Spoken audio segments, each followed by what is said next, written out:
Hi everyone, this is Melissa May.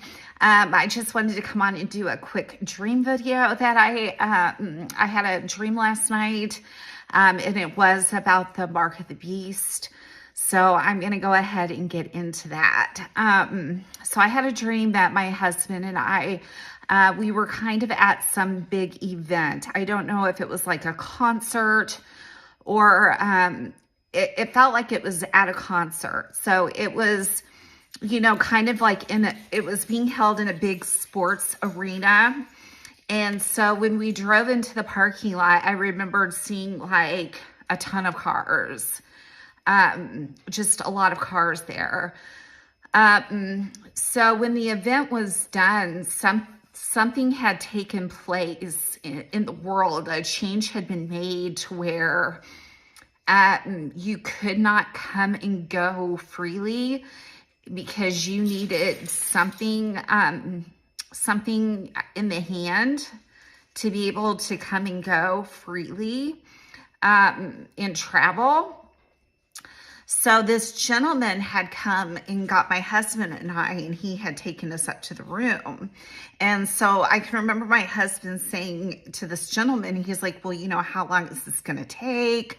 How long is this going to be that we're going to, you know, be in this room? And the guy looked at my husband and I, he goes, well, that depends on you and your wife. He goes, that depends if you decide to make a good decision or a bad decision. And so Jason was like, oh, okay. So anyway, this gentleman excused himself and he said, you know, I'll be right back. And he goes, when I come back, I'll be taking you to this other area where you're going to have to make a decision. So when the guy came back, he was not nice. When he had first taken us into the room, his demeanor was, it wasn't mean, or it wasn't, you know, it wasn't like a bad attitude kind of. But when he came back, his whole demeanor had changed, and he was holding like, almost like this whip in his hand. And he looked at me and he goes, okay, he looked at me and said, you're first. He goes, you are first. And he goes, and if you don't listen to me, and if you do not comply, you are going to get hit with this whip. And so, of course, in my mind, I'm thinking, you know, like, what in the world is like going on? So I went ahead and he, you know, I followed him to this other area, and something inside of me was like, Melissa, you've got to try to find a way of escape. And so I was like, okay. So I was like, okay, Lord, you're going to have to help me.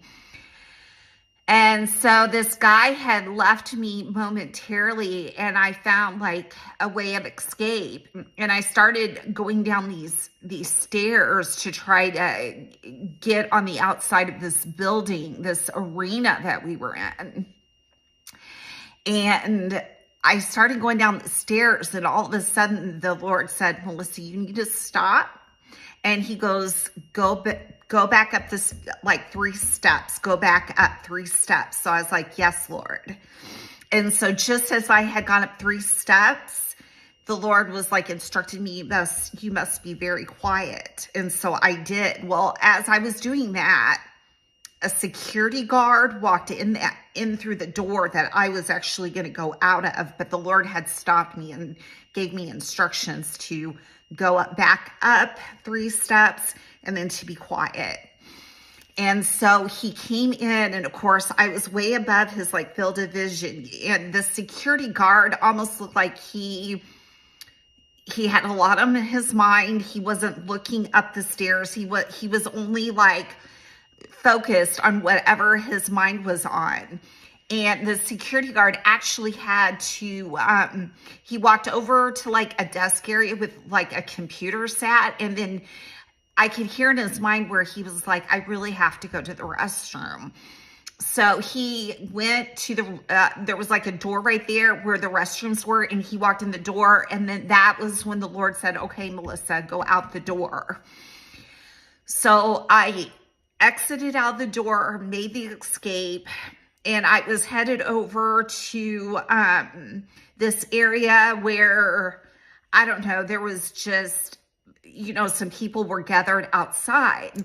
And so I walked over to this gentleman and I said, I said, what was going on in there? And he goes, well, don't you know? He's like, we had to take a chip. They had to put a chip in our hand in order for us to leave the building. He goes, didn't you get one? And he goes, let me see your chip. Let me see your hand right now. And of course, I didn't have one. I had escaped and I was like, oh my gosh. So I basically turned around and started running. But I had actually looked at the parking lot, and you guys, like 80% of the cars had left that parking lot. Like almost 80% of those people that were in that arena, they ended up taking the mark. And there was still about 20% of cars in there that were still parked there that obviously had not taken it. And so that was pretty much the end of the dream